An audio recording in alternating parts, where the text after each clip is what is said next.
what I would do for so long is I deposited $25,000, which was like all the money I had in the world, Mm. and then would go below $25,000, and then I would just like scrounge the money back up to get to like $25,005 so I could like trade the next day. And I just had to keep like dumping and dumping and dumping money Yeah. into that.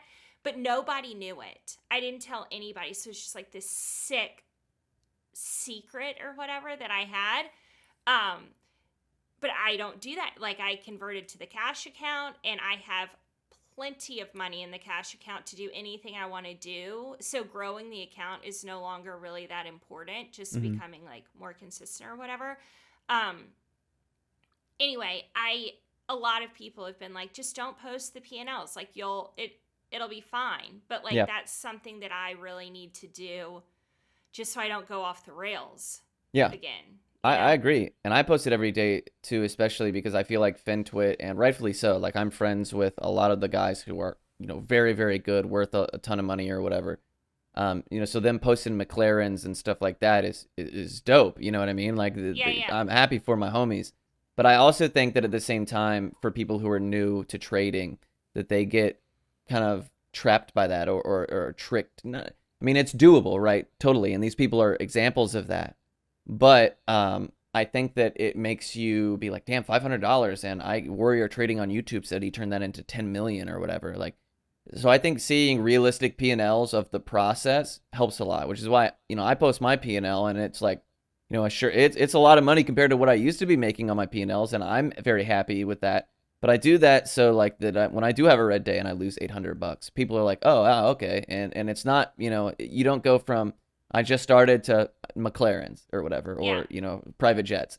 There is a okay, $200 a day, $400 a day, maybe $1,000 a day, and there's that process as you build. And I think that in trading, and what attracts people to trading obviously is money first. Yeah. um, and I think that with when you come in with that mindset, whether you looked at it on YouTube or somebody told you about it or whatever, you're like, damn, this is an extremely potentially lucrative ordeal. And I think that you kind of put yourself at that finish line, or as opposed to where you should be. And I think that has a lot to do with people who don't last, or people who fail, or people who blow up accounts. Definitely contributed to my blowing up. And I think that in trading there's like a order of how you should do things, where it's like the first you should probably trade paper and learn a strategy. I don't care if the strategy sucks or you got it from YouTube or somebody else or whatever. Learn it until you're so familiar with it that like you know exactly how it works or whatever.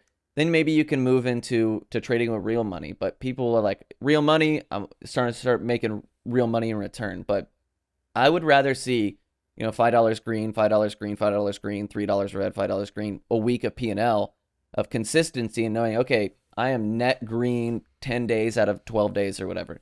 That's good. From there, you start moving to the, okay, now money can start being a factor. But I think that money becomes the factor right away. And then that's ultimately like the downfall, is that you're not worried about the consistency. You're not worried about the plan. You're not worried about this. It's just a matter of like, damn, I can make a lot of money here, but that needs to be like the fourth or fifth step. And it's very hard not to kind of place the cart before the horse, so to speak, because that's what usually gets you into being interested in the job, I guess, for lack of a better term, in the first place, is seeing somebody flaunt gains, or seeing a YouTube video or whatever, hearing about Robinhood and GME and things to that degree. And I want people to be able to survive and last and do it long term. And a lot of what has given me that opportunity now is by tempering that expectation, which was something I learned. I didn't start that way. I would have saved a lot of money maybe if I had, but I always try to liken it to, like, let's say you want to get an associate's degree. You're going to pay however Mm-hmm. much money for a few semesters. You're going to put in 2 years of work, and at the end of that, you now have learned enough of a skill to potentially have a higher paying job. Yeah. And in trading, it's very similar. You're going to probably for 2 years pay money to learn, and at the end of that, hopefully have developed a skill that you could then use to have a higher paying, more lucrative job. But I think that that is a little undersold. Everybody wants to say like, nah, dude, I can teach you how to do it today. And I think that that's unhealthy in terms of longevity.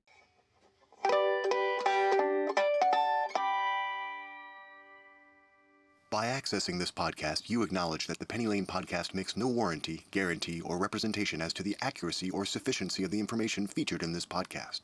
The information, opinions, and recommendations presented in this podcast are for general information only, and any reliance on the information provided in this podcast is done at your own risk. This podcast should not be considered professional or financial advice. Unless specifically stated otherwise, the Penny Lane podcast does not endorse, approve, recommend, or certify any information, product, process, service, or organization presented or mentioned in this podcast, and information from this podcast should not be referenced in any way to imply such approval or endorsement. The third-party materials or content of any third-party site referenced in this podcast do not necessarily reflect the opinions, standards, or policies of the Penny Lane podcast. The Penny Lane podcast assumes no responsibility or liability for the accuracy or completeness of the content contained in third-party materials or on third-party sites referenced in this podcast, or the compliance with applicable laws of such materials and/or links referenced herein.